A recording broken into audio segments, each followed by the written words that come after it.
September 16 இன்று செவ்வாய். முருகப்பெருமானின் ஆசியோடு சுத்தமான கடலை எண்ணெய், செக்கு எண்ணெய் பயன்படுத்தி, சீரக சம்பா அரிசியை பயன்படுத்தி, காய்கறி அனைத்தும் போட்டு காய்கறி பிரியாணி, சுவை மிகுந்த மணக்க காய்கறி பிரியாணி செய்து அன்னூர் அரசு மருத்துவமனையில் அன்பர்களின் உதவியோடு இன்றைய அன்னதானம் மிகவும் சிறப்பான முறையில், ஆரோக்கியமான முறையிலும் தரமாக உணவு வழங்கப்பட்டது.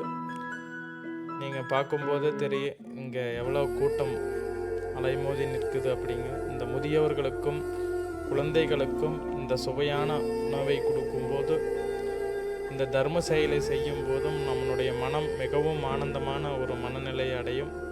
இந்த அன்னதானத்திற்கு வந்து உதவிய அனைத்து நல்லுள்ளங்களுக்கும் திருவடி ஞானத்தின் மூலியமாக நன்றிகளை தெரிவித்துக் கொள்கிறோம். முடிந்தளவு தர்ம செயலை செய்து வினைகளை நீக்கி அனைவரும் இன்புற்று வாழ்க. அருட்பெரும் ஜோதி, அருட்பெரும் ஜோதி, தனிப்பெரும் கருணை, அருட்பெரும் ஜோதி. எல்லா உயிர்களும் இன்புற்று வாழ்க.